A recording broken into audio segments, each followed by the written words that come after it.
We're starting in a couple of minutes. Please join in, whoever is interested in this parallel session.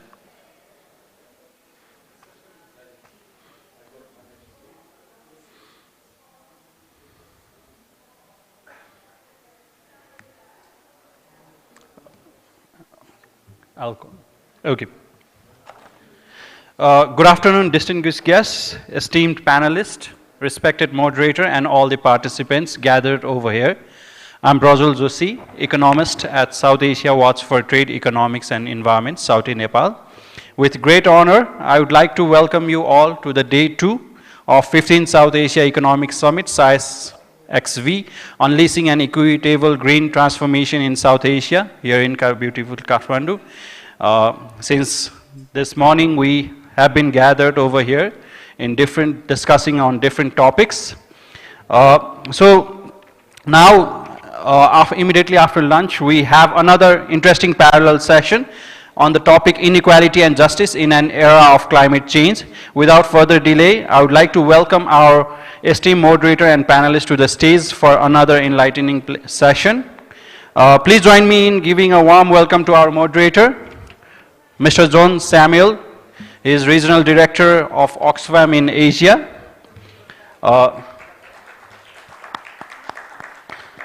Mr. Prakash Kafle, Thematic Lead, Resilience and Climate Justice, including Humanitarian, Oxfam in Nepal, as our presenter for today. And I would also like to call our panelists to the stage. Dr. Nityananda, Director, Council for Social Development, India. Professor Mohammad Saidul Haq, South Asian Institute of Policy and Governance, SIPG, North-South University, and former Foreign Secretary, Ministry of Foreign Affairs, Government of Bangladesh.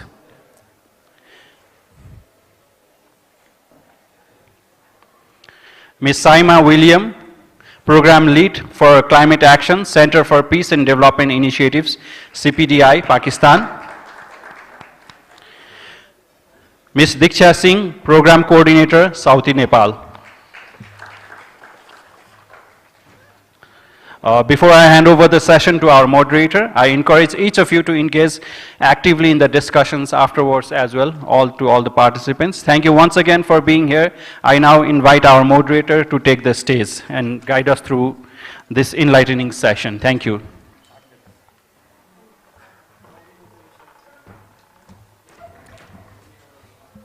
Thank you very much. A very good afternoon to everyone.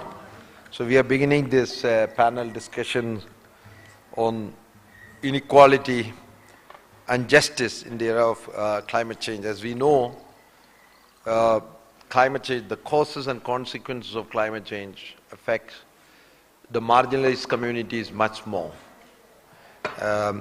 women much more, whether it is energy transition, whether it's overconsumption, and, you know, inequality affects in the consumption of water, the consumption of all the natural resources, as well as in terms of the consequences of climate change. Today, we have 5 panelists. So let me first say the design of the program. First, we will have Prakash Kafle, who will give a general presentation on this. Prakash Kafle has an MPhil in Natural Resource Management, and he is currently working as a thematic lead for resilience, climate justice in Oxfam, Nepal. He brings almost 2 decades of experience on food security and rural resilient livelihood, climate change and disaster risk reduction, and community mobilization. So, Prakash Kafle is actually a very active practitioner addressing some of these issues on the grounds. And after his general presentation, he will speak around 15 minutes. Each panelist will have 10 minutes. After 8 minutes, you look at there and we will give an early warning. So after we finish all the sessions, we will have an open discussion, an open panel. So we'll have those who are in the on the floor to raise questions or to give inputs, and then I'll ask panelists to give their input to those specific questions towards the second half. So these sessions will remain almost till 2:45. We are slightly late, but that will be the format. After the presentations only, we'll have sort of an open discussion. With that, let me invite Prakash Kafle for the presentation. Thank you, John. Thank you very much. It's my pleasure to be here. Good afternoon and namaste, everyone. I am making a presentation on inequality and injustice in the face of climate change. Basically, my argument is that, please, next slide, please.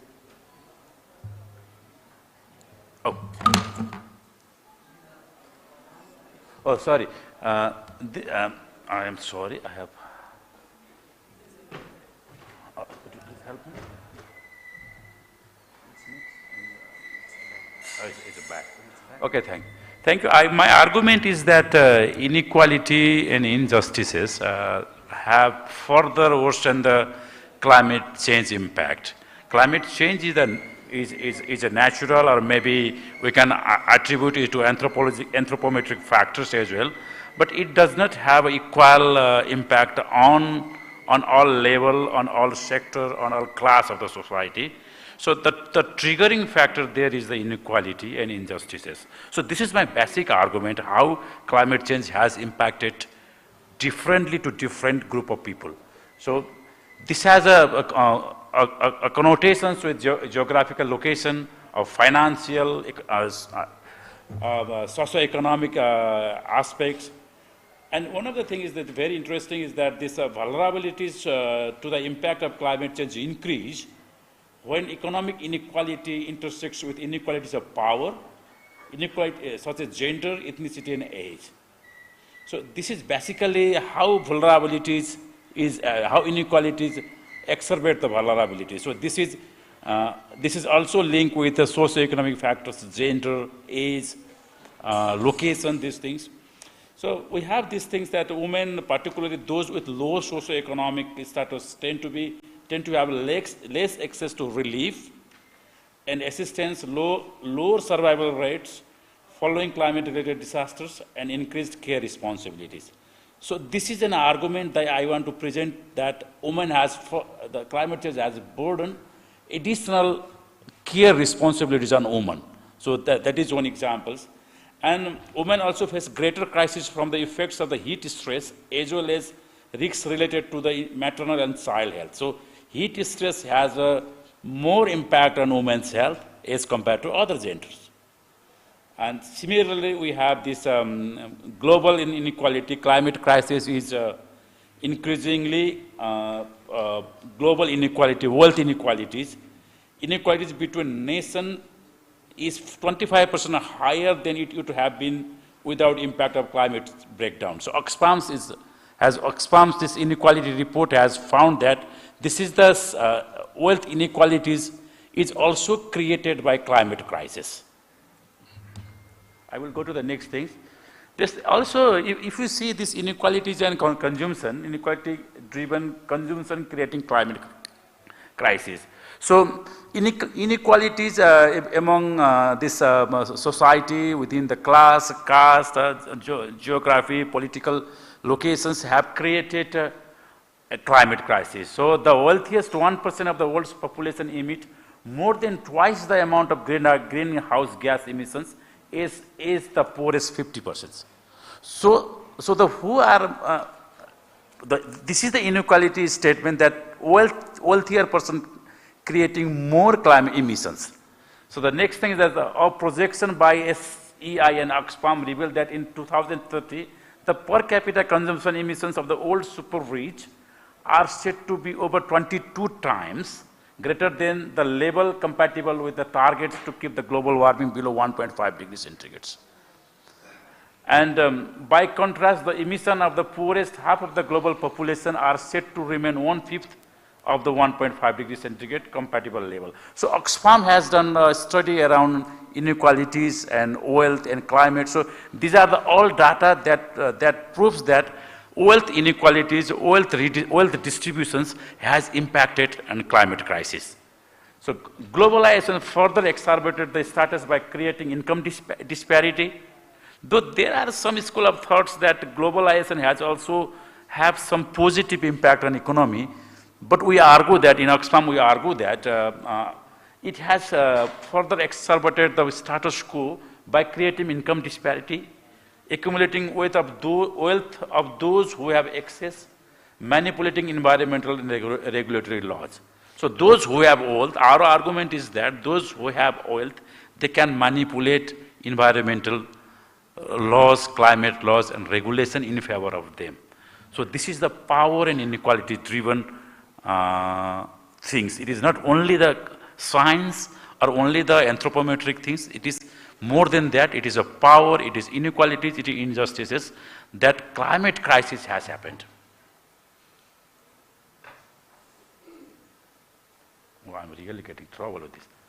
So this is the climate finance. So because we are also discussing, maybe tomorrow we have a designated session on climate finance. So even though the reality is that what is the climate finance? If you take a case of Nepal, the climate finance budget has generally increased with increase in expenditure as well. But look, here is inequality as well.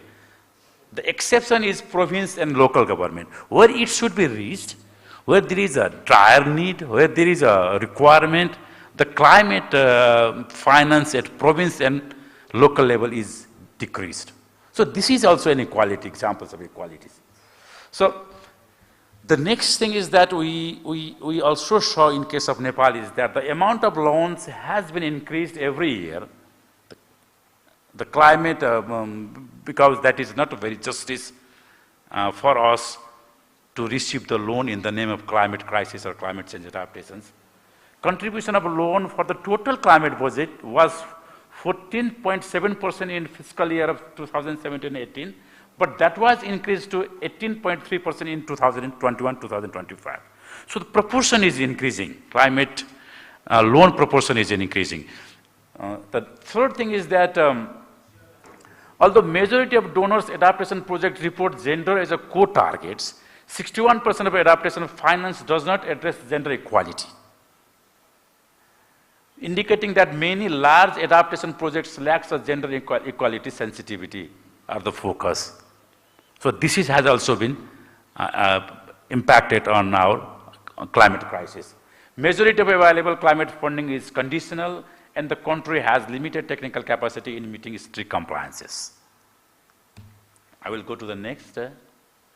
So what is the solution then? How, then this is the scenario that inequality, injustices, loans, gender is not considered. So what is the solution? The solution that we should have an inclusive climate actions. So this will have two purposes. One, it will reduce the climate change, impact of climate change on the most vulnerable communities. If we include them, if you give a conducive environment, policy frameworks, policy aids or guidelines, if we include those vulnerable people, it improves the inclusion, and inclusion can reduce the inequality. This is our argument. So we also ensure that this inclusive climatic action should also ensure the benefits and burdens of the climate actions are equitably distributed. It is not that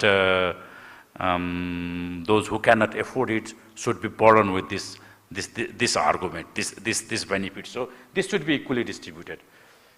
And I prefer to say the word co-creation. That means we should involve science, the think tank, the traditional our practices, the communities, the national, international actors in creating policy. So this should be co-created. That means in a way, if you co-create, that will be more inclusive. So that is our second argument. So understanding local needs that climate action should meet and address. That means it should not be very like bringing impact in 5 years or 6 years is not what we are looking. We also need some immediate action. Because that is a crisis, climate crisis, for example, is disaster.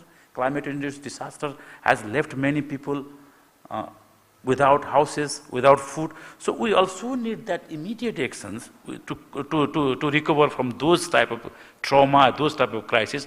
But we also need some long-term, some medium-term actions that also cover, that also go to the root causes of those things and make these things not happen in the coming days. We should engage in this policy debate. We should engage local communities, not as a recipient, but as a development partner, so that their needs, their interests, their knowledge. Even I was reading that the UNFCCC has also acknowledged the rich knowledge, traditional and indigenous knowledge on climate change adaptations. So in line with that recognitions, we should also consider this, the knowledge of the local people have in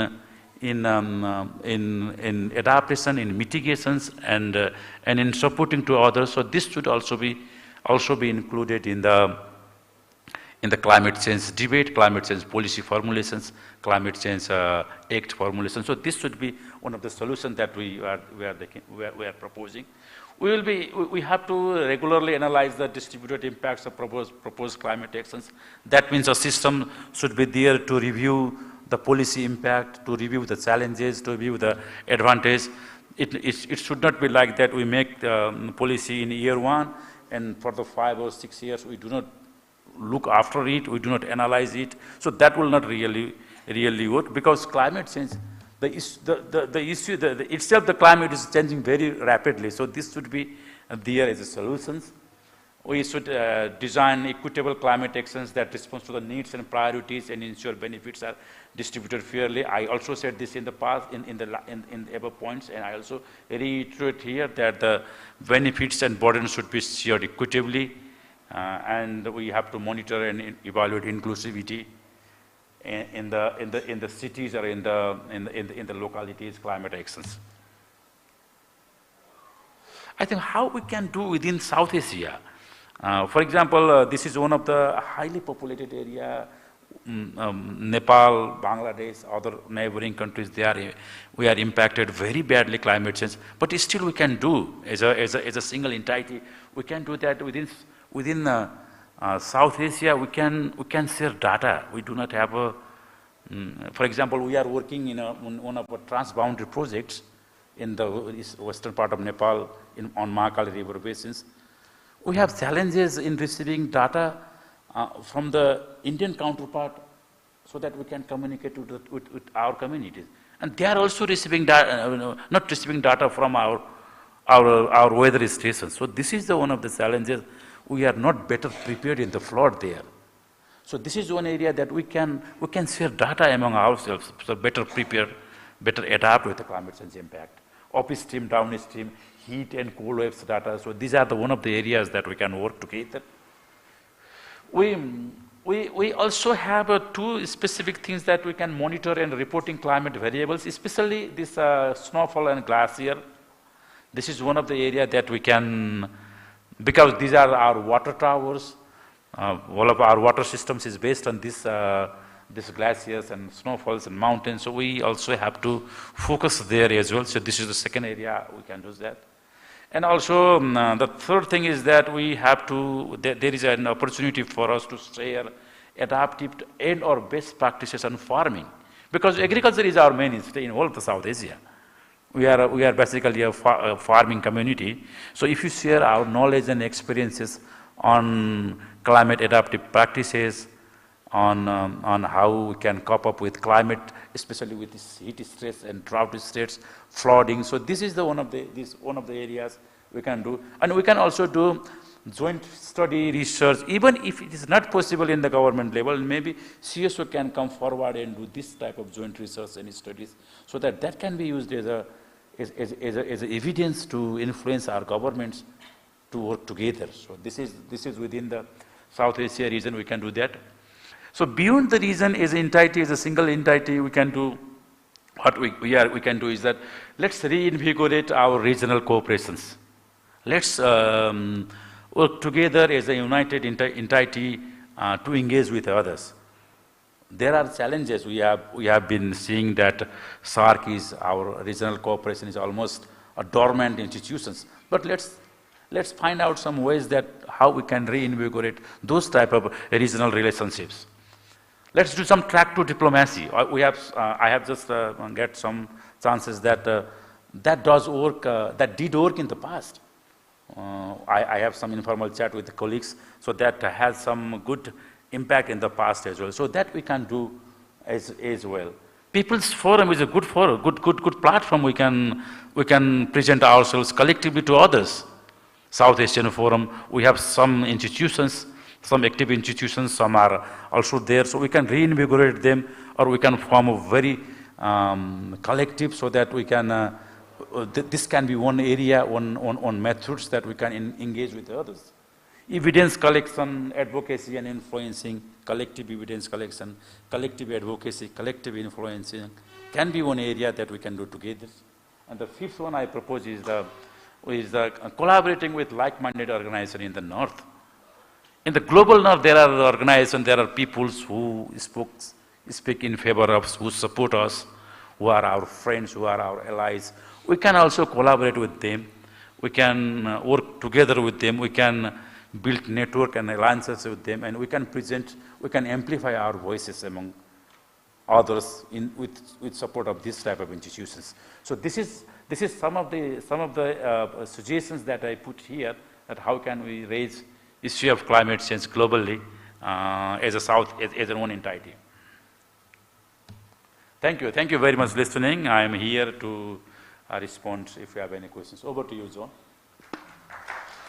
Thank you very much, Prakash, for finishing on time and for an excellent presentation, especially focusing on the issue of inclusion, sharing of knowledge, and how women should have a sense of agency to take part in this policy discussions and debate, etc. So I would request Professor Dr. Nitya Nanda, Director of the Council of Social Development of India, to share his perspective. And Dr. Nitya Nanda is the Director of the well-known Indian think tank called Council for Social Development. He earlier worked with TEDI, CUTS International, National Council of Applied Economic Research. He has done his PhD from Jawaharlal Nehru University. His areas of interest include international trade, industrialization, energy, and environmental issue. Over to you, Dr. Nityananda. Would be able to go there, or you can go there. Yeah. You have 10 minutes.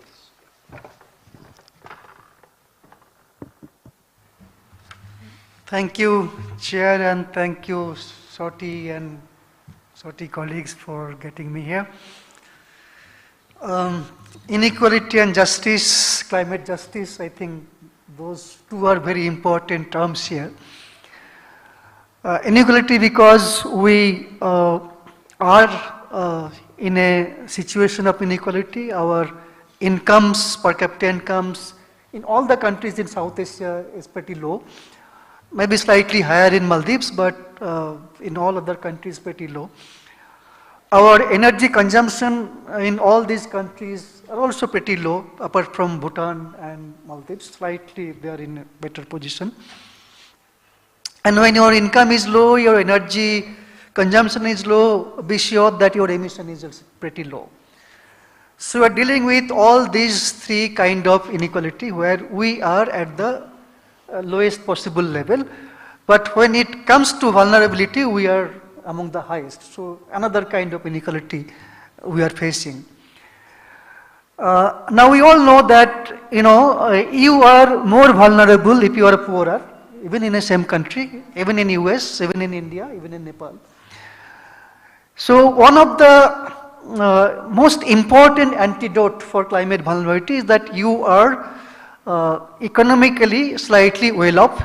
You live in a good house so that cyclone doesn't smash your house. You can manage your income without being, whatever your means of production being washed away by climate-related disasters. Now, that would certainly need that our income has to go up. Now, how much income we would have in future? Can we have, say, around 2040 or 50, can we reach the level of, say, US or European countries? My answer would be simply no. Now, suppose you can't reach there.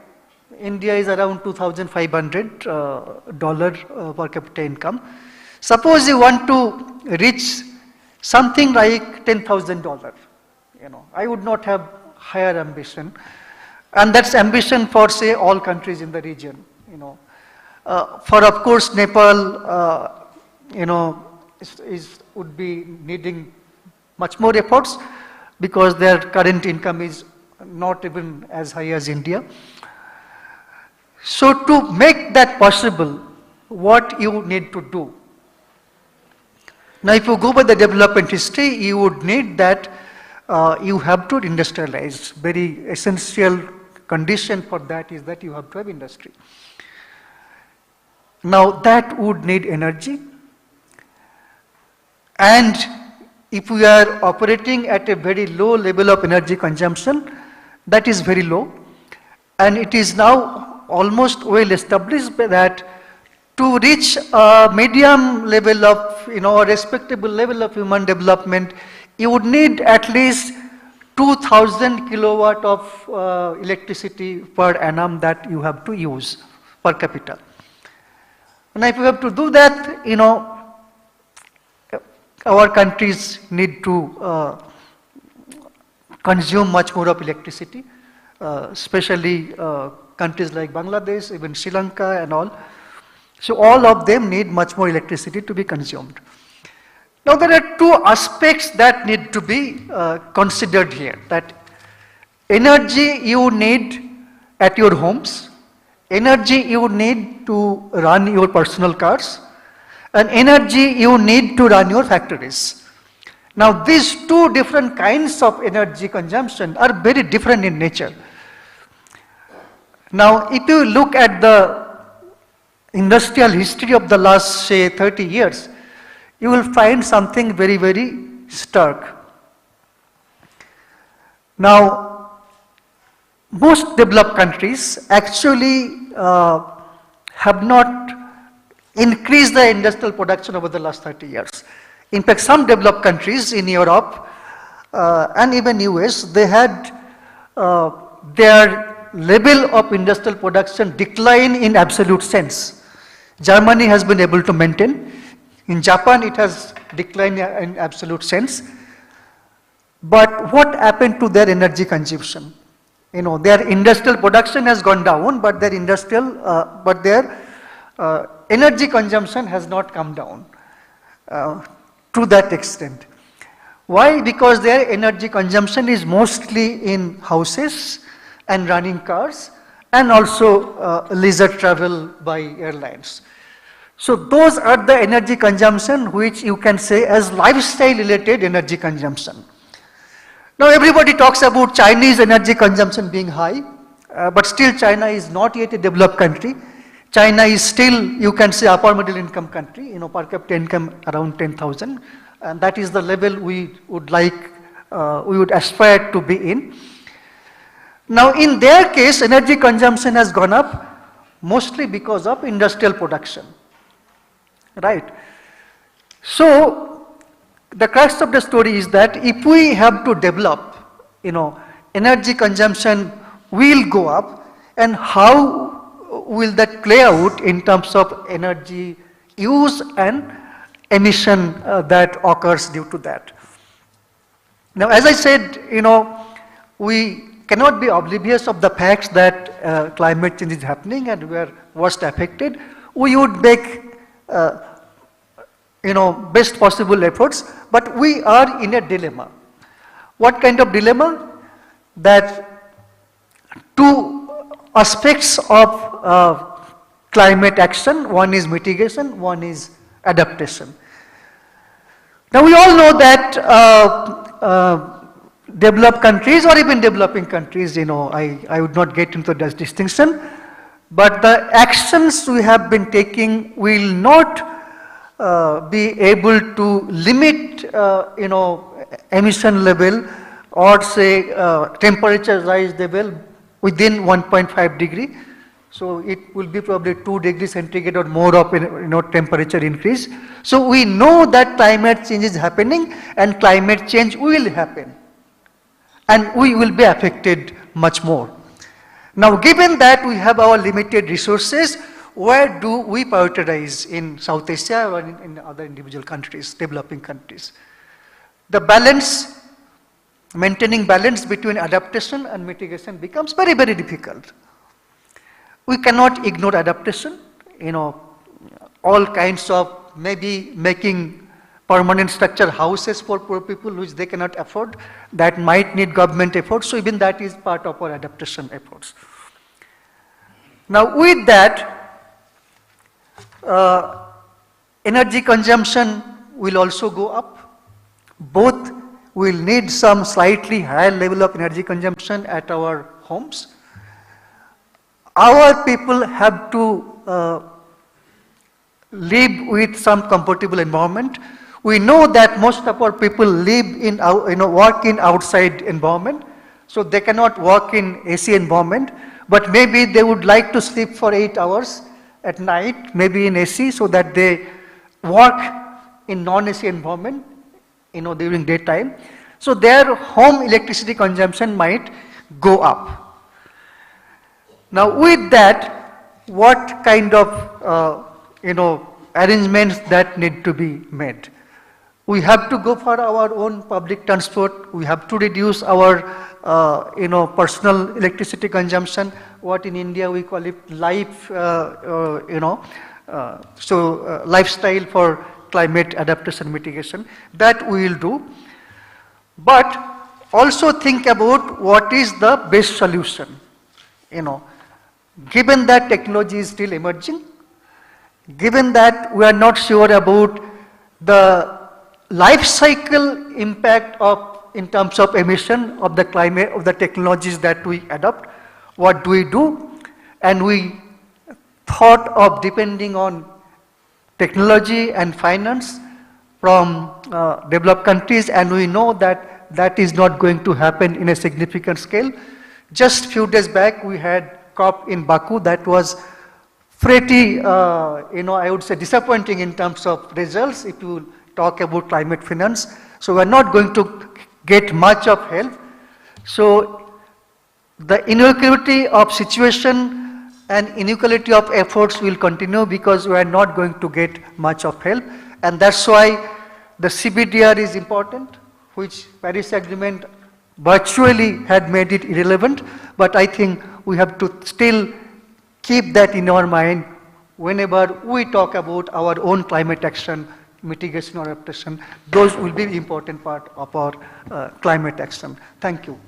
Thank you very much for keeping the time, Dr. Nitya.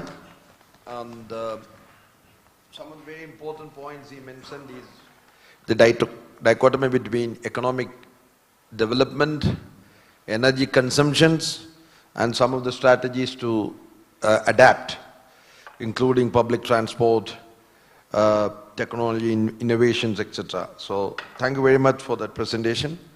Now I would request Professor Shahidul Haq. Professor Shahidul Haq was the Foreign Secretary of Bangladesh from 2013 to 2019. At the moment he teaches, he's a professor at the North-South University, Bangladesh, where he teaches courses on globalization, international organization, and negotiation. He is also a senior advisor to migration and humanitarian policy of IOM and has tremendous experience at the global level and at the academic level in Bangladesh. Over to you, Professor Shahidul Haq. Thank you very much, distinguished chair and dear panelists. Good afternoon. Today we, in this session, seeking to explore various dimensions of climate change through the lenses of inequality and justice. So looking at the program, I thought that I will look at the dimension of forcibly displaced people under the climate change, which is often known as climate migration. I'll be interchangeably using the word environmental migration and climate migration.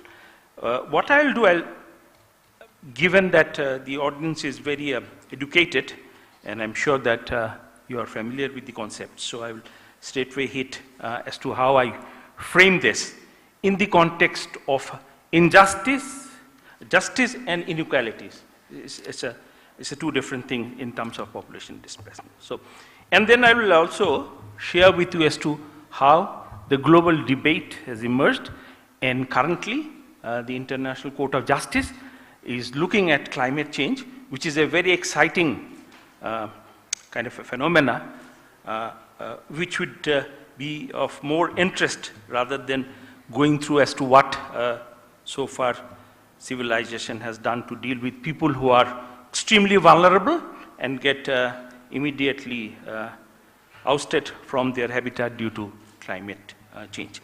Now, climate change and climate migration, these two debate has been parallelly going for quite some time till 2010, when these two community thought that there may be some nexus between the two, and that's the beginning of the climate change impacts on the climate migration.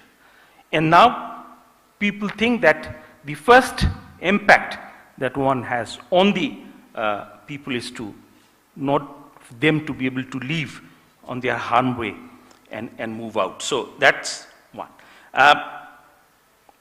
In the process, migration came out as one of the tools of adaptation to the climate change. Now, that is not without debate. I'll come back to that. And then we'll look at it. Now, I thought as to how I link inequalities to start with and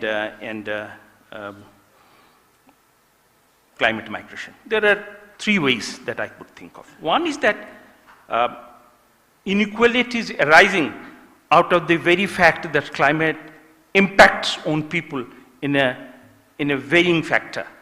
Not that every people in the community get affected in the same manner.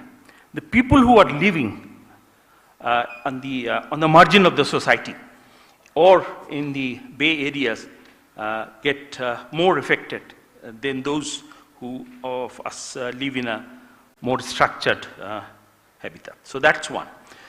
The other area is when the community is making a policy or a program to address this vulnerability aspect, the climate and inequality thing, the very participation of these people who are affected are often not there because the policies are made at the capital level. So that's the second level of inequality. And third is that when the program gets implemented, often their power and the rights are not respected. So these are the three ways that we can look through in terms of looking at the climate migration. Now, interestingly enough, the drafters of the program did not use the word injustice.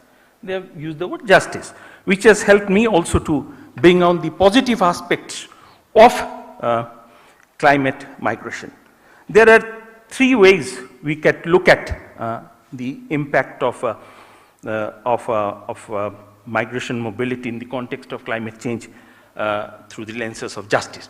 One is that if you really allow people to move out of their harm ways, you actually help them in their well-being and help them in sustaining their life and livelihood.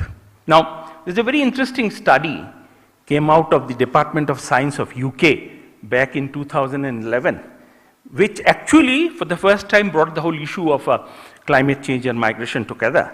I will not go into that. There they have said that, if people are not allowed or not able to move out of the harm way of the climate impact, they get trapped.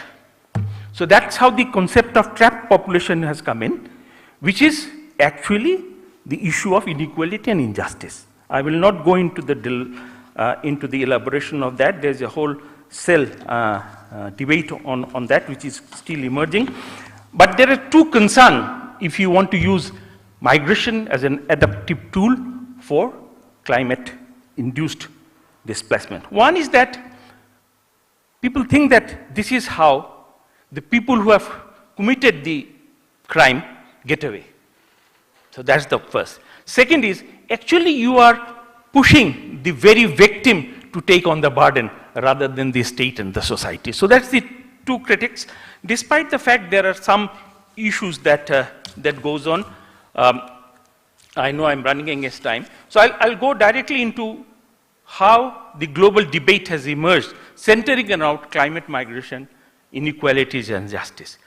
As I said, before 2010, there wasn't much debate linking the two, climate change and migration. In fact, I remember, because I was then working for the UN system, we were pushed around by both the climate debaters and the migration debaters, saying that, you do not belong to this particular area. So we were in between till 2010, when for the Cancun summit came around, and famously adopted the 14F para, where recognized that people do get displaced, and that need to be addressed not only through migration program, but also through climate programs, where the whole idea of relocation came in, and in the Pacific, these are big issues. So that's the beginning, but that was not the end of it. And then eventually, these two communities came around. Also, the UN system immediately geared up and created various kinds of initiatives. I'll not go into the Nansen initiative, which is done by the Norway, which has now platform for disaster displacement, where these issues, that how you can save climate migrants and move them out of their harm way. So that's one. But as I said, that I will end with an interesting debate that currently taking place. But before that, let me just touch that the climate migration evolved through relocation debate within the UNFCCC debate. But that was not moving. It's about what, 10 to 14 years? Not much, except Pacific, where it has been implemented in various ways. Then a whole relocation. If people are on the harm way of climate impact, you move them away from somewhere else. We are currently doing a study from the North-South University. We are doing a study in the North-South University, which we studied 10 years back when I was Foreign Secretary. In the, we had a cyclone, category 1, Aila. Aila displaced huge population in the Bay of Bangladesh. And those people continue to sort of get displaced. They were taken away, but they have come back. And we are doing currently the study that what happened in the last 10 years in their life in terms of relocation and the migration. So that's one. But the current debate from 2019 onwards is that climate migrants should also be able to access to the loss and damage fund.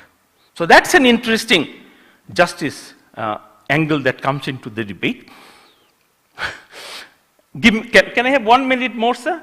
Yes. Yeah, because I haven't come into the International Court of Justice, which I think will be more interesting. So, loss and damage fund is also looking at climate change for the first time. So, hopefully, some new normative structures will emerge where you are, if you are displaced due to climate change, you can also ask individually and collectively from the fund. So, that's one very positive thing. The thing has happened in 2019. In Vanuatu, some of the students for the first time started raising voice that, what is this climate change? What is the harm of climate change? How do you define it legally? And then, who is accountable for it? These were the questions eventually ended up in Geneva and New York. And UNGA adopted a resolution that there has to be an advisory opinion of International Court of Justice on the harm caused due to climate change, who is accountable, and how it could be addressed. Very interesting. For the first time, developed country was very nervous. So finally, the International Court of Justice, which is located in Netherlands, Hague, has finished hearing about 93 countries, including Bangladesh, which made a big submission on the whole issue. Hopefully, middle of next year, there will be an advisory. That advisory will radically change the idea of climate migration and climate change in the context of justice and inequality. Thank you.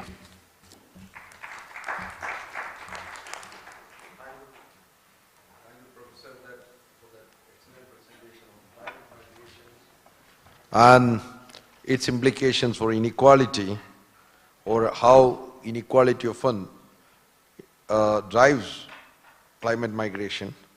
Very thank you for that excellent presentation. Now, I would request Saima Williams to make the presentation. Saima leads the work on climate resilience and climate finance, etc., at Center for CPDI. And she has more than 15 years of experience in the advocacy, capacity development, and her focus include climate action, disaster risk reduction, climate resilience, etc. Over to you, Saima. Thank you very much, John. Thank you, Sorti. Thank you, organizers of SAIS, for having me. I'm very grateful to all of you. So I would like to start with, disproportionate effects marginalized communities face. But I would like to especially shed light on the unique perspective of Pakistan, where the marginalized communities of, women, girls, minorities, and transgenders, sometimes they face a unique set of vulnerabilities. So I would like to talk about the Pakistan's perspective. Due to Pakistan's Islamic cultural norms, the women face some unique set of vulnerabilities. For instance, in flood 2022, many women lost their lives because they tried to wear abaya before evacuation. And many women refused to be rescued by male responders, and that actually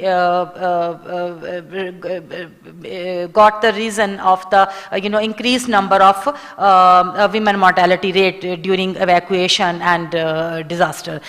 In rescue camps, of flood 2022, there were increased number of sexual violence and rape cases of women and girls, children. So in a patriarchal society like Pakistan, where the women are considered the symbol of honor, so the male members of the family, they decide to marry them off for their so-called safety and security purpose. So there were two type of scenarios that came to surface in one, where due to the increased number of rape cases, they decided to marry their minor girls. They decided to marry them off. Their education got seized, and they were the victim of the early marriage. And there is also a practice of, the selling minor girls into marriage to older people. This is also a practice in some areas of Pakistan, and this practice is due to the poverty. So during disaster, this practice also becomes more visible. Because the poverty rate increases and people start selling their minor girls because they think that it is not safe to keep them in the rescue camps.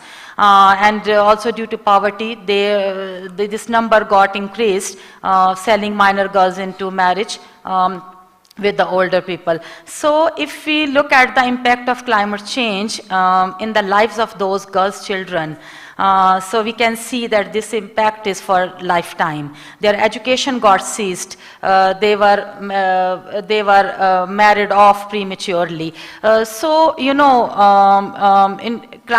Impact of climate change actually varies from society to society, customary practices and the cultural norms that actually add up to the impact of the climate crisis in any society. In Pakistan, where the education rate of girls is already very low, it has been seen that post-disaster, fewer number of girls return to schools if we compare with the boys. So this is a scenario. And also, in a patriarchal society, women are often the ones who are responsible for providing food for the entire family. They are responsible for cooking food and serving the food to the entire family. And sacrificially, sometimes they keep less food for themselves and for their daughters as well. So in those rescue camps, when they are short of food, mostly for girls and for women, this small food portion sometimes that gets more, decreased. So these are type of the impacts we see for women during climate disasters. But when it comes to transgender community, the situation is more scary. Because this is the community that is often, looked down. They are severely stigmatized, and they are discriminated to the point of hatred. So in the evacuation process, there are instances when they are refused to be rescued, because in our society, people even don't like to touch them. And the male responders are also from the same society. So there are examples when the transgenders will refuse to be evacuated. Even in the relief process, even if it is a public relief process by the government or from the INGOs or the civil society, there is a system in relief that is called family number. So the relief packages are given as per the family number. And in transgender community in Pakistan, I don't know about the rest of the South Asian countries, in Pakistan there is no family system in transgenders. So of course they don't have any family number, so they are totally excluded from the relief system. And if they are, if they are injured, there are also no separate facilities for the transgenders in the hospitals. So again, a debate triggers if they get injured during the disaster, that where to place them, in female wards or in male wards. Because there is no separate wards for them.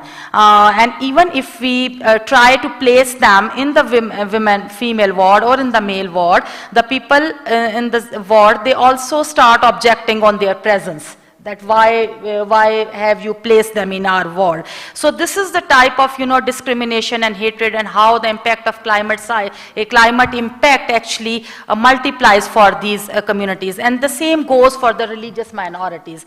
Actually, the discrimination for these marginalized groups or stigma is always there. Is it working? Okay. Okay, so, this discrimination and these discriminatory emotions are always there, but they just become more visible in the face of any climate shocks. They came to surface.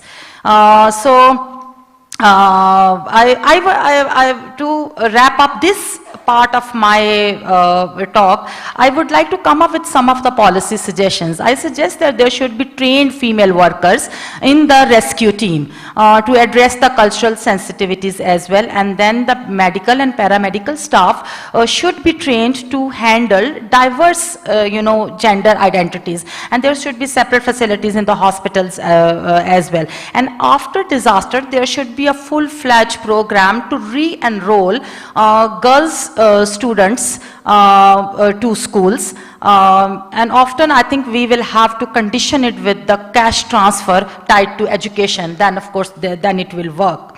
And then, coming from this type of deeply penetrated in examples of injustices in our society, I would like to talk about the issue of climate justice. Often when we talk about the issue of climate justice, we think it is a global issue. But I would rather call it a very much local and national issue. For instance, if we talk about the Pakistan, while Pakistan's per capita emissions are very low as compared to global scale. But there is a stark disparity within Pakistan. You know, the urban elites living in large cities with energy intensive lifestyles, with luxury products and with luxury imports. This segment actually, you know, mirrors the urban, you know, global north, disproportionately impacting the Pakistan's overall carbon footprint. And I think the same goes for the rest of the South Asian countries as well. While the rural communities and the urban poor and the people living in illegal settlements, slum communities, they represent the global South. Who are more impacted by the climate change, while they are, you know, very least contributor to it. So, while we plead our case of climate justice on global forums, I think we should champion these principles internally as well. We need to come up with the progressive carbon taxes on the luxury products, on luxury vehicles, luxury imports and energy intensive products. There should be educational campaigns for the urban elites as well, and there should be you know, targeted robust policy and advocacy to ensure you know, the urban poor are not left behind in our efforts of climate action. I'm coming towards the end of my talk. So I just want to talk about the, you know, the loss and damage fund has been made operational after many years, but still I think whether we talk about the loss and damage fund or we talk about the NCQG, which is aiming 1.3 trillion per year till 2035. Still, I think the both funds are at pledges stage. And so with funds or without funds, South Asia needs to come up, you know, beyond that. I think we need to make parallel efforts while pleading our case at the global level for loss and damage fund. We need to, you know, keep continuing our efforts for internally for mitigation and adaptation measures. And if you talk about the loss and damage or NCQG funds, you know, this process is so much complicated, and sometimes they require so much unrealistic data that it actually, they made the fund impossible to be accessible by the most vulnerable during the difficult times. So I would like to sum up with saying this: while they want to maintain a high standard of, you know, operationalization of those funds, they want to keep high standards of reporting and data collection, everything. I think we need to keep balance. They need to keep balance between maintaining high standards and, you know, the provision of those funds which are specifically for the vulnerables. So accessibility of those funds to vulnerable during the most difficult times. Thank you very much. Thank you very much. Thank you, Saima. Saima has brought in two important key insights. Causes of climate change could be global, but the consequences are often national and local. And she raised the whole issue of how gender inequality and gender injustice actually further get exacerbated during disasters, and how it affects the development goals in terms of girl children's education and rights, etc. So thank you very much for the excellent presentation. The last presentation is by Diksha Singh. Diksha worked with Swati. She is currently serves as the program coordinator of Swati, where she leads research, advocacy and capacity building initiative. Over her tenure, Swati, Diksha has advanced policy dialogue on trade, private sector, finance, agriculture and climate change. Over to you, Diksha. Thank you, Chair.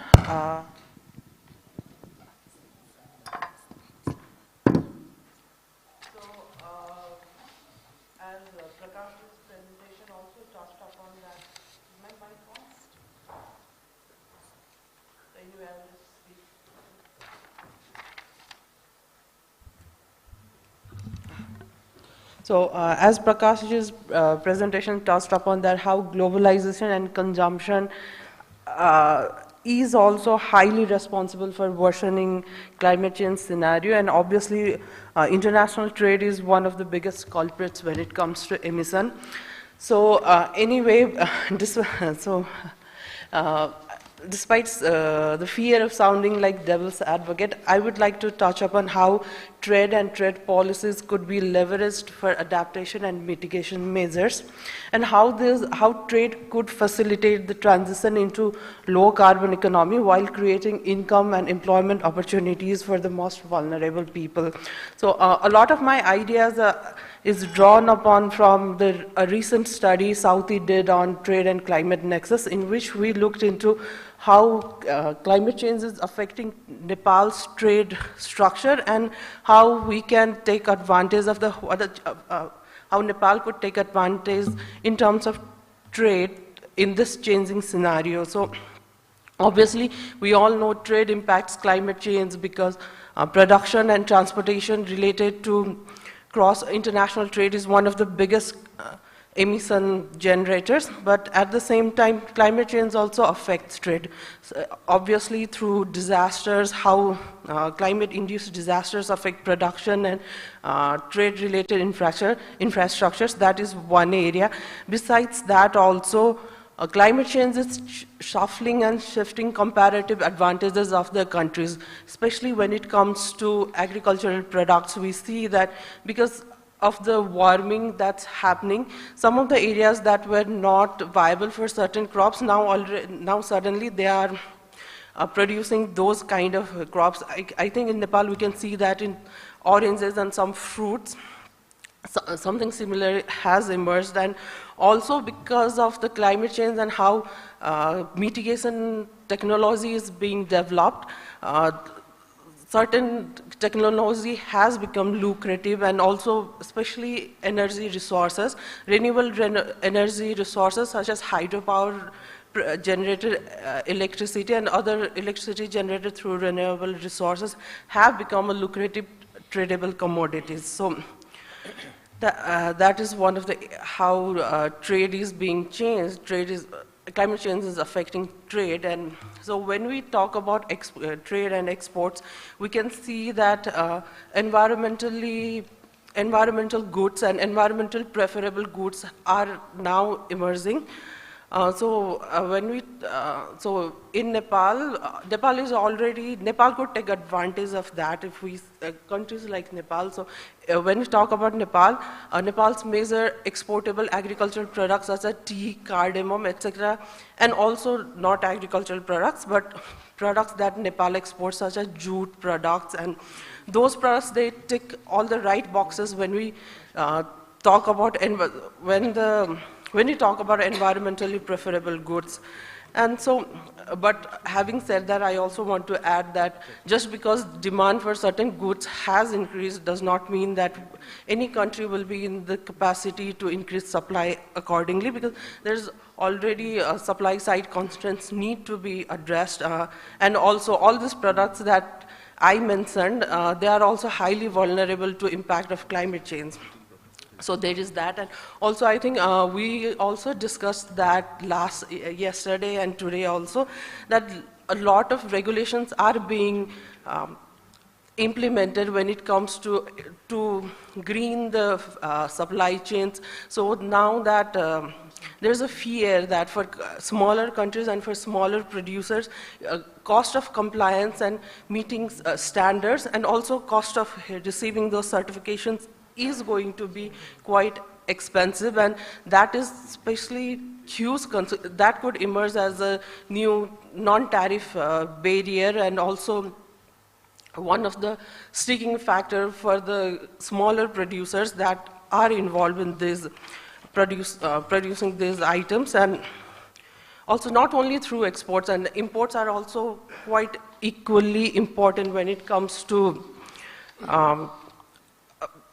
managing climate change.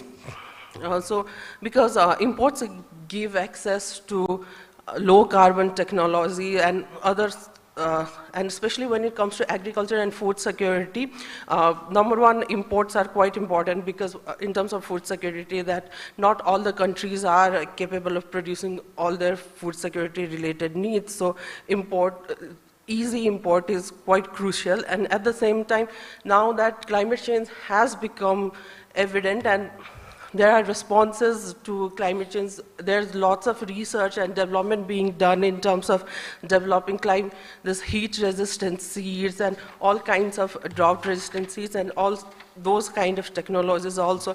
And so trade can give access to countries that are not that well developed in research and development to those technologies. And also, so this, even in this term, in this area also, one of the important aspects, crucial barrier could be international property rights regime that governs trade also. So those factors, if those factors are not taken into account, the development in technology and import may not be that beneficial to everyone. So, and also when we talk about energy trade and then obviously clean energy and renewable energy has emerged as one important commodity, because being from Nepal, we can see that we talk a lot about hydro, how we can create prosperity through exporting hydropower to the neighboring country. But so in terms of that, in last session we had on clean energy, one of our eminent panelists, he pointed out that just because there is a demand does not mean that there is a market. So to create a conducive market, a lot of regulatory and as well as a lot of geopolitics is involved. So if we do not take those things into account, just because there is demand does not mean the market. So we also need to, need all these things taken into account. So my last point would be, I think I want to draw upon yesterday's plenary session in which green value chain, greening of value chain was discussed. And even when we consider greening of supply chain, so it is important that it is going to be expensive and there will be a cost involved. And the question was, who is going to pay? And Professor Rehman Soman rightly pointed out that when such situations arise, it is the most squeezed wood is going to be laborers. So when we talk about climate financing, this aspect should also be taken into account. Like how does financing these transition into technology, even transitioning our normal value chain into green value chain is going to how it won't affect the most vulnerable. So that we don't end up replacing one kind of monopoly with just another. So thank you. Thank you, Diksha. Thank you very much for those excellent presentations. So now we will get into the open session. If there is any specific questions to address, actually we have 5 excellent presentations.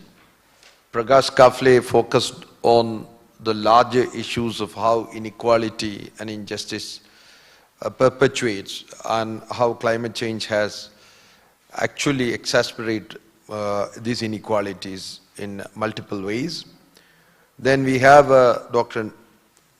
Nanda speaking about how economic development and energy consumptions are connected. And it's a dichotomy in terms of he said about how developing countries and the developed countries, and this, inequality of energy consumption is something which we need to do that. Professor Shahidul Haq gave a very, very insightful presentation on how inequality, marginalization, etc. also induce climate migration, and climate migration also location specific in terms of island nations. They will be, submerged. So that also, and he also said some advantages of climate migration for the lives saving lives of the people. Then we had a very good presentation by Saima, bringing the whole issue of gender justice and how gender inequality and gender injustice perpetuate, or get exacerbated during the disasters. And she has very clearly shown how cultural norms, how in a patriarchal setting, women are at the receiving end, both in terms of their food, in terms of their education, in terms of their agency, and in terms of minor, women getting married. All those issues, she also has come out with excellent suggestions. And Diksha very well connected how international trade in the times of inequality, in terms of agriculture, in terms of, she said about the supply chain, particularly the small producers within the trade dynamics, how this has a huge implications both from the supply side and the demand side. So thank you very much for those excellent presentations. Now the floor is open for any questions, or comment, whatever it is. It will be for 1 minute.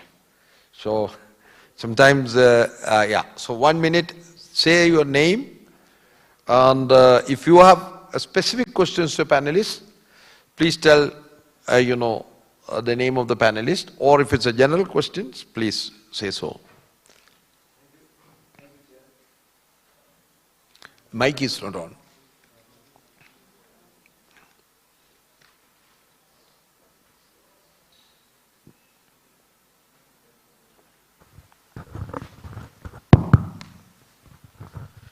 Thank you, Chair. Good afternoon. Myself, Dr. Roshan Yadav, Advisor, Ministry of Forest and Environment, Government of Nepal.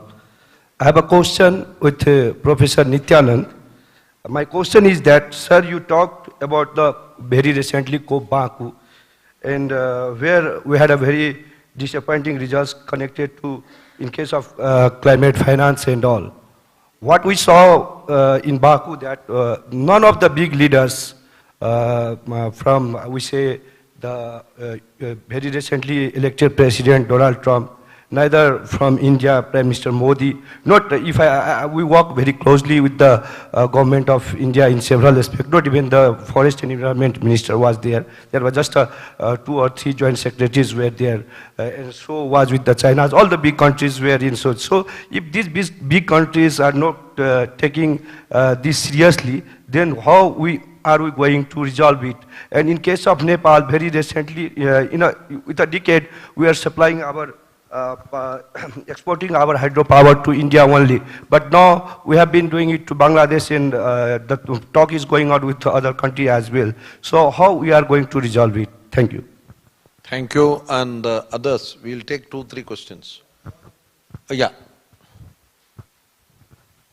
Shafkat Munir. Thank you, John. I think when we have this... Please introduce yourself. Yeah, my name is Shafkat Munir. I am from Pakistan, SDPI. See, when we have this discourse of climate change, climate justice, and inequality, so whatever I have understood because of the negotiation we are following so far for years and years, this seems to be an issue of haves and have-nots. I think, the very debate of climate justice and climate change and whatever we are getting is turning into a new struggle, which I think is a class struggle. Because, those who are responsible to pay, they are not paying it. Those who need it, they are not getting it. So that's why I think if we will be discussing inequality just in isolation in context of climate change debate, we will not be on the right path if we will not look at with the angle of the class. So there is a comment. There's a comment. He said, yeah, it's between haves and have-not. Yeah, Mustafizur Rahman, Center for Policy Dialogue. I would like to request Mr. Shahidul Haq to elaborate on the last point that you wanted to say, but couldn't finish, in fact, because of the paucity of time with regard to the climate justice and the international justice system that you wanted that there is an attempt to establish an interface between the two. Thank you. One more. Yeah, please give the mic and introduce yourself. Namaskar. My name is Tika Dahal. I am chairperson of Nepal Disabled Women Association.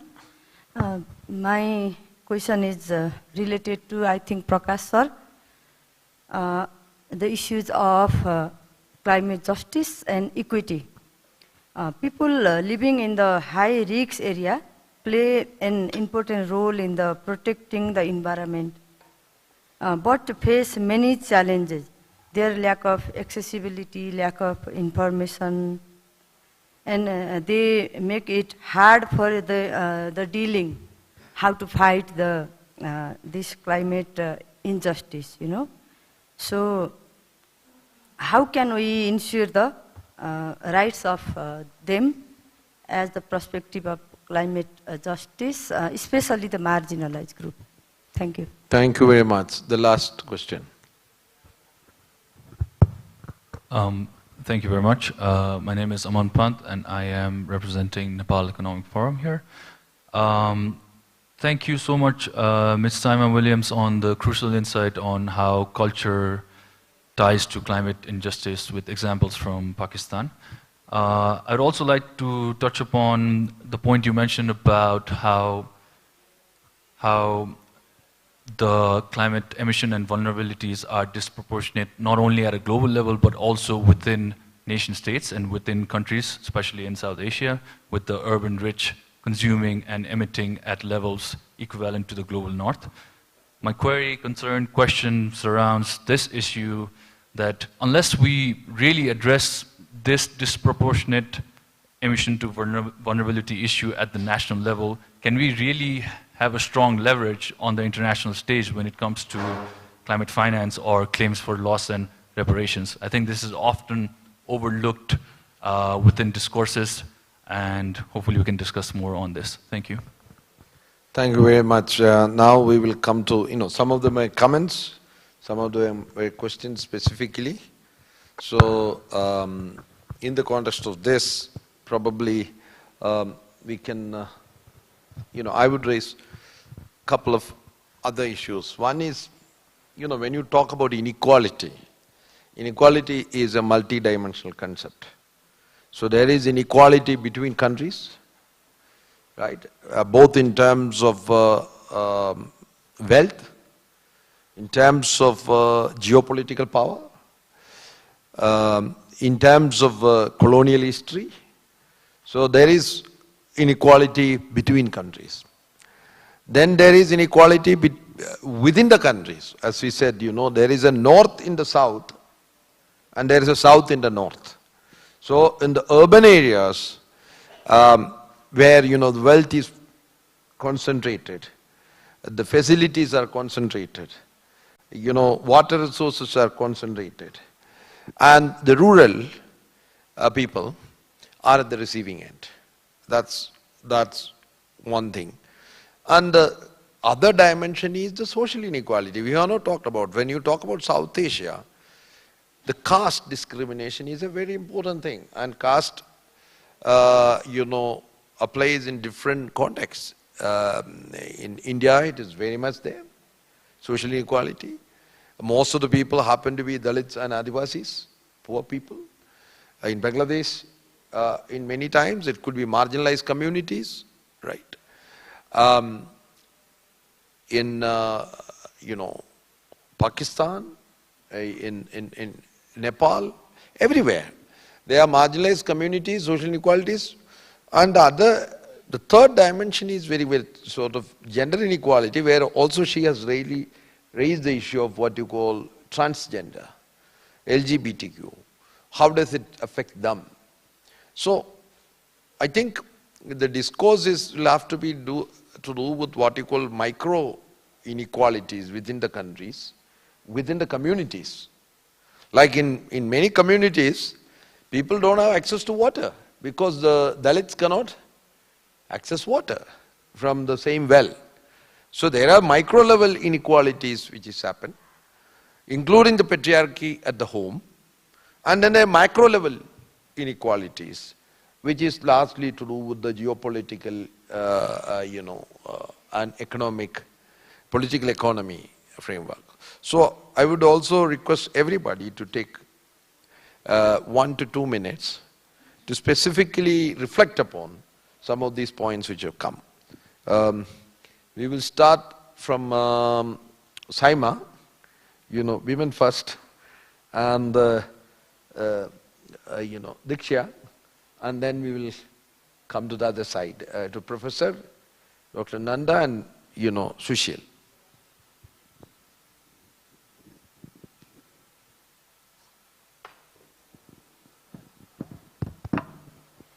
Thank you. So responding to your question, of course, this is the same take which I have, that when we talk about the global climate justice, it's not about the global issue, it's a very much local and national issue. If we talk about the lifestyle of rural and the urban poor who are most exposed to climate change, I think if you look at their lifestyles are the most eco-friendly lifestyles. They reuse their products, I think the most, they don't waste food, and they don't spend money on the unnecessary luxury products, or they don't overconsume. But climate justice does not only depend on the societal norms or on the economic class. It also depends on the level of I must say corruption and bad governance as well. The climate impacts varies from society to society, and it also varies from government to government.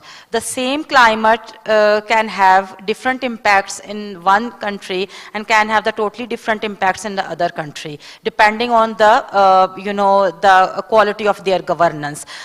Even the same, I think the corruption and bad governance also impacts our mitigation and adaptation measures as well. We also keep on advocating for global funds, but what about the the previous funds which have already have been to our countries? So a lot of corruption cases and the bad governance have jeopardized their impacts. So I must say that the climate impacts not only varies, it not only depends on societal norms, it also depends on the quality of governance. And when we talk about the the climate justice, I think our arguments should not be the same. What we keep using at the global forums, okay, we are the least contributors and we are the most affected. This is the argument most used at the global forums, but when we come back to our home country, we keep using the the same arguments. I'm really fed up by listening this argument from the lay person that we are the least contributors and we are the most affected. So where is the personal responsibility? So I think our global arguments should be different from our, our country level arguments. Only then we can be able to, we can see a dream of resilient South Asia come true. Thank you. Diksha? Like Dr. Samuel pointed out that these impacts are not impacts are discriminatory, and it depends on how these inequities that people face in their everyday life based on their gender, class, caste, ethnicity, that pervades into their experiences as well. Like when a certain disaster happened, that though may first impact of disaster might be equally distributed among all, but how easily that person or that group can come out of disaster, it depends on the various other factors. Their resiliency is dependent on different factors, such as how much their economic status, social status, and as Saima just pointed out during her deliberation, that their gender identity, how much it it's so, because transgender people, when they face a disaster, it is not the what disaster impact was fatal, but the lack of support for them was fatal. So I'm again coming back to trade and economic angle in this also. So when climate change impacts, when we talk, for example, let's say when you talk about agricultural products and production, climate change impacts all of the farms in the same area equally, in the same manner. But whether this particular farmer has the capacity to withstand that impact, like if drought happens, and whether that farmer is able to withstand that loss of that crop and again come back easily to for another season, that depends on whether that a lot of it depends on if that farmer has financial capacity to withstand that, and also whether the farmer has, maybe the farmer may not have enough savings, but if there is a support system available from the government or from the local communities, if they so that also matters. So resilience, when we talk about just impact, discriminatory impact, it is built upon the resilience. And resilience, I feel, not only I feel, resilience is output of various variables, and we need a lot of more work can be done in terms of that, without like policy support and how the that support is delivered. That is my take. Thank you. So, and I think if we can talk about this in another session. This session immediately after that talks about resilience. So. Thank you, thank you. And Professor Shahidul Haq, there are some specific questions to you, and you couldn't finish the last point. Thank you very much, Chair. Thank you, Professor Mustafizur Rahman, for raising these questions. As you know, that climate change debate has been very controversial, very sensitive. It was north-south, industrial versus non-industrial issues. So, days after days, years after year, there has been a debate going on, and on the centering around the CBDR. It was primarily a blame game, and at the end, most of the negotiation was falling flat. Absolutely, it's a class struggle. It's worse than that. I think class struggle had little more hope than the negotiation that was in the climate change. And I'll not go into that, but here you could see what role power normally plays in a negotiations. In the multilateral setting, this is the worst case where you will see power being literally exercised on smaller powers, literally, hand twisting. So that's one. So when some of the countries which were suffering from the climate disasters, they said, what is the hell? Let's do something. And it's all started in 2019 in Vanuatu. Couple of students stood up, like Bangladesh, and said that, enough is enough. Let's take the whole issue to a legal recourse. And, there is a world court called International Court of Justice, based in Hague. They said, let's go there. But there was a lot of hurdles. Vanuatu could not actually file a case. As a state, you have to file a case. So what they did, they went to the UNGA, where the less powerful have little more voice and space in terms of dialogue. So there was a long debate from 2019 to 2022, when after a lot of debate, lot of power play, eventually UNGA could pass a resolution saying that there has to be some advisory opinion by the International Court of Justice on three things. One is what is the harm in climate change? What is the legal definition of that? Because most of the cases, especially against the international corporations, you cannot win because there is no legally recognized definition of harm due to climate change, even the industrial harm, Bhopal for that matter. So that's one. And said, we're not going to stop there. We're going to also ask, the resolution suggested, that who is accountable for this and how the system could recourse. Now,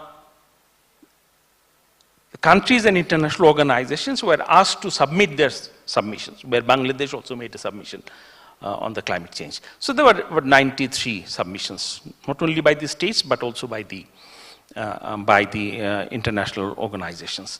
And I think yesterday the final submissions were made, oral presentation was done. This is a very typical legal system. Now the judges will sit down and we'll have an advisory opinion. Now, there is also a debate already raising that, you know, advisory opinion which will not be mandatory on the states and international organizations or industrial establishments to go by it.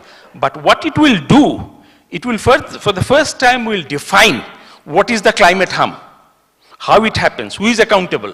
The whole issue of CBDR. CBDR was basically a political tool developed by the developing South as an argument. It was a political statement. It was not a legal statement. It could not be taken to a court. Hopefully, this time, whatever comes out of it, the court will be able to take it to the, recognize, even in Bangladesh. Suppose a Bangladesh family says that, you know, because of this establishment, a particular company, I have been harmed, which is because of the climate change that has caused because of that industry. Then you take it to the court, and court will have to recognize the definition. They will have to fit in the recognition, and then compensation issues will come. So this will again linked up with the whole issue of loss and damage funds. So hopefully there's a lot of hope, but you know, at the end, as you rightly say, it's a class struggle, and where powerless always gets out of the scene. Thank you. Let's see. Thank you. Dr. Nanda. Thank you. You know, my friend from Nepal, what Mr. Modi says or does, I cannot say anything on that because I am not in part of government. So anyway, but you know, despite rhetoric, whatever we have, India remains a poor country. You know, it doesn't matter that we have put something in the moon, or it doesn't matter whether we have atomic power. But the fact remains that we are not a rich country. And on many situations that the regional other countries, they have expectation because it's a big country, but it's not a rich country. You know, within India, you know, the individual states, they have their expectation and find it difficult to manage that. And it's not just developing. When within India, you know, we talk about resource transfer from relatively richer states to poorer states, we find a lot of problems. It's not so easy. You talked about urban divide, urban-rural divide. It's there, but you know, inequality is a very complicated concept. You know, if I give my one very personal example, when I started my job in Delhi, you know, people back home would ask me, what is your salary? I would say 6,000. They said, okay, you are earning much more. I am earning only about, you know, 7,000, 8,000. I would say actually my salary is much less because I pay 3,000 as rent and you stay in your own home. So if you look at only at income, you know, you might get into wrong conclusion. When we started economics, we were taught something about free goods. And since I grew up in homes, you know, in rural areas, I knew a lot of free goods. You know, even fish can be free goods. You know, a lot of vegetables, fruits are free goods for me. And I live in Delhi, imagine even air is not free good for me because I have to install an air purifier at home. So that's where, you know, the urban-rural divide is not so easy to understand. Now, given that it is difficult for, you know, come to common platform, and regional, other regional countries might have complained, but India is also not in a position to address all that to the satisfaction of neighboring countries. But as far as electricity is concerned, I understand there is no such problem as of now. You know, it took time, you know, in this part of the world, everything moves so slowly. So as of now, there is no hurdle in Nepal selling electricity to Bangladesh. More importantly, we have Indian market, which is very well developed, mature market, where our independent power producers, our DISCOMs, our, you know, transmission companies, they all are trading, on a platform. Now that market is actually open to all other South Asian countries also, not Pakistan, but all other South Asian countries. But what matters for that is about, in that market is Bhutan and Bangladesh and Nepal, because Sri Lanka cannot access that as of now. Now in that market you can sell, you can buy, but selling electricity is not about selling vegetables. So there are certain protocols, because maintaining grids, I'm not an engineer, but what I hear from others is that maintaining grid stability is very, very important and difficult. If you add more than what you are designed to add, or if you draw more what you are designed to draw, the entire grid can collapse. So obviously there are protocols, there are rules and regulations. Yeah. Now, as of now, there is nothing called regional rules which need to be developed for future, and I would always support that. But as of now, in the absence of any regional rules, India said, as long as you, conform to our protocols and rules, you can sell and buy electricity in Indian market. Thank you. Thank you. 1 minute, Prakash. Any point which you wanted to highlight? Because time is up. Yeah. Prakash. John, I do not have very much to add, but I do agree with my Pakistani friends that with respect to inequality, though economic inequality it has a great importance in contributing overall inequality, but we have certain other dimensions like social inclusion, gender, locations. So these are all things contribute inequality, and I do agree that this is a very complex idea or a very evolving idea with respect to inequality. And this is the one point. And then we have to very inclusive in addressing these variables: economic, social, caste, locational. These are all things. And I also do agree with my friends that addressing inequality locally should form the basis for our further work on the inequality. Though, because this is so a complex thing, so intermingled to each other, this is quite challenging. It does not happen overnight. It takes time, but we all have to agree and acknowledge that this is the paramount importance things that lead to several other social problems, including climate crisis. So this is what my argument in the presentation. And the next thing is this with respect to including marginalized, socially excluded group, including people with disability. The only solution is to include them in the policy deliberation, is to co-create the solution with them. So this is the only solution I would see, is to provide a conducive environment where people can participate, can express their views, or there will be no any backlash on them when they express their views. So these are some of the things that we can make this climate change very inclusive. Thank you, John. Thank you. Now I have only 1 minute to sum up, but let me pick up 2 or 3 big issues which have come. One is the whole issue of power, because towards the end of the day, inequality and injustice is about dominant power relationship in the society, and that dominant power relationship has within the society patriarchy, and we have to say it patriarchy.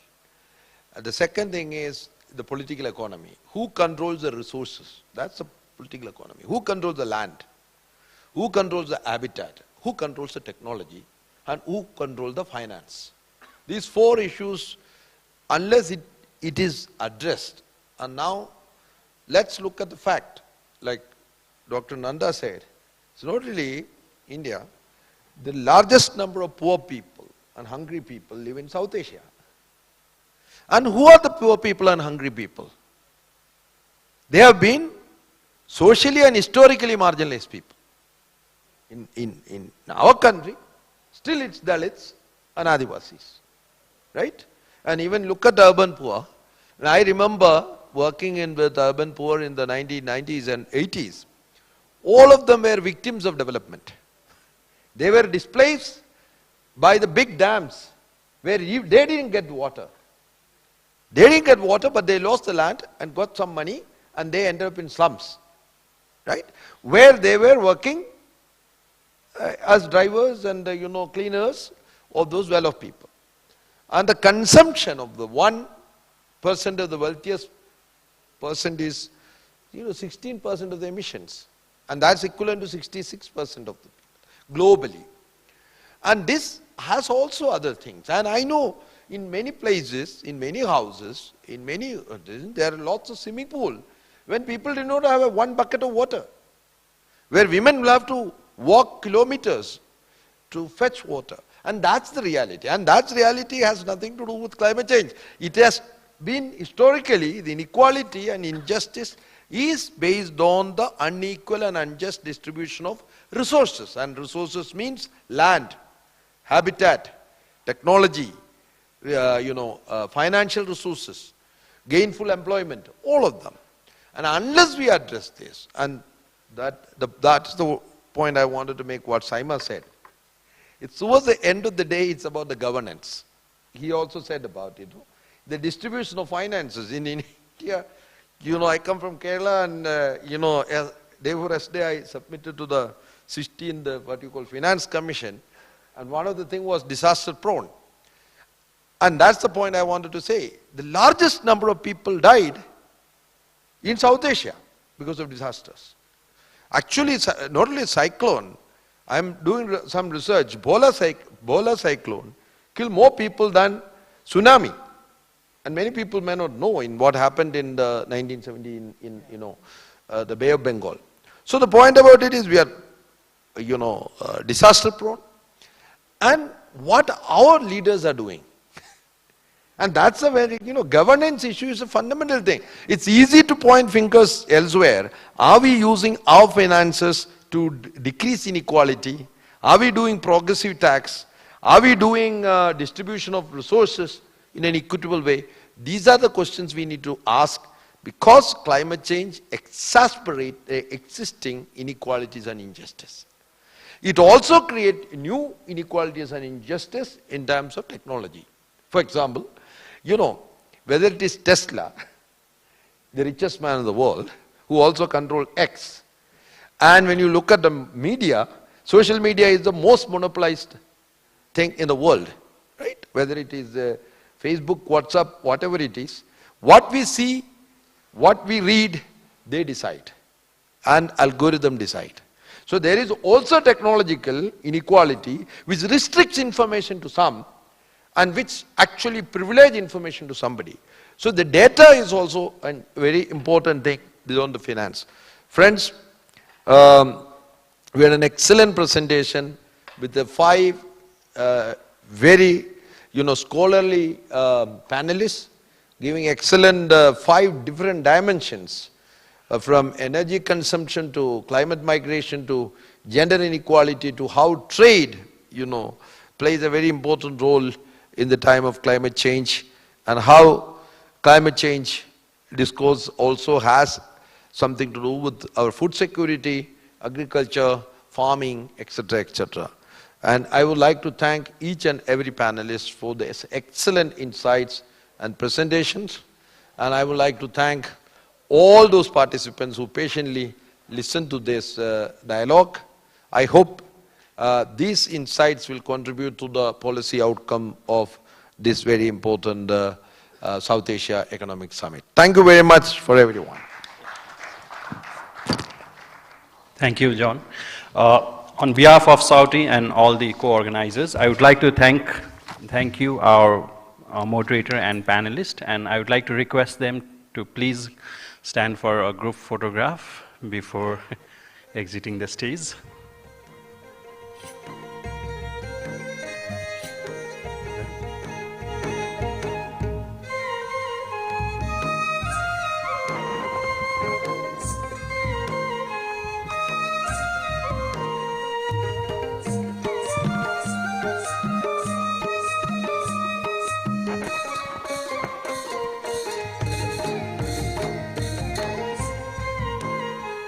Thank you once again to all the moderator and all the panelists. Thank you, Professor. Please, just a note for everyone.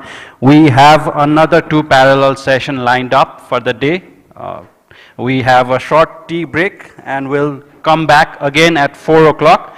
First parallel session is on capacity building on sustainable disaster risk reduction, climate change adaptation and mitigation, which is going to be held on this Regency Ballroom, this same hall. Another parallel session is being held on resilience and agility of MSMEs and inclusive business, which will be held on Kirtipur Hall. If you are interested in this topic, you can join in the Kirtipur Hall. Thank you once again.